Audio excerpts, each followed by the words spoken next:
केदारनाथ उपचुनाव में भाजपा ने ध्वस्त की कांग्रेस की घेराबंदी, कमल का वर्चस्व कायम। केदारनाथ विधानसभा सीट पर भाजपा ने अपना वर्चस्व बनाए रखा। सत्ताधारी दल भाजपा और मुख्य विपक्षी दल कांग्रेस दोनों के लिए यह उपचुनाव नाक का सवाल बन गया था।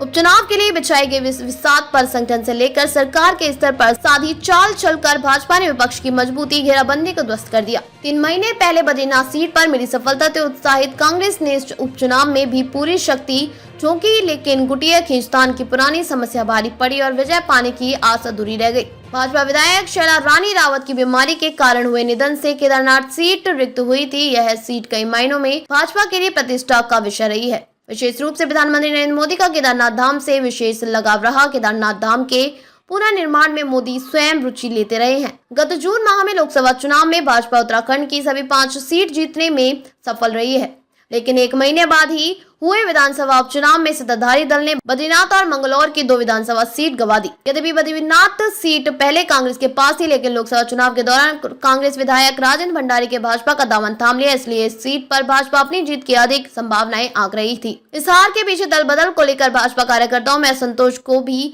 बड़े कारण के रूप में देखा गया। बद्रीनाथ की हार से भाजपा ने लिया सबक। भाजपा ने बद्रीनाथ की हार से सबक लेकर केदारनाथ उपचुनाव में प्रत्याशी चयन में सतर्कता बरती। पूर्व विधायक और ग्रामीण और क्षेत्र मतदाताओं विशेषकर महिलाओं पर पकड़ रखने वाला आशा नोटियाल को प्रत्याशी बनाकर पार्टी ने कार्यकर्ता को भी संदेश दिया। विपक्षी दल के दिग्गज नेता विधानसभा क्षेत्र में डेरा डाल रहे भाजपा ने अपने चुनावी अभियान में इन सभी मुद्दों की हवा निकाल दी। प्रदेश में पार्टी के लगभग सभी छत्रपों को साथ लेकर मतदाताओं को लुभाने में कसर नहीं छोड़ी। कांग्रेस हाईकमान के निर्देश पर गठित प्रदेश कांग्रेस समन्वयक समिति में उपचुनाव की पूरी रणनीति तैयार की और उसे अंजाम भी दिया। यह अलग बात है कि प्रत्याशी के चयन को लेकर पार्टी और समन्वयक समिति में उभरी रार अंदर खाने सुलगती रही और खींचतान पर विराम नहीं लग सका। उपचुनाव को मिली हार से पर्वतीय क्षेत्रों में मतदाताओं में पैठ मजबूत होने का संदेश देने की कांग्रेस की इच्छा अधूरी रह गई।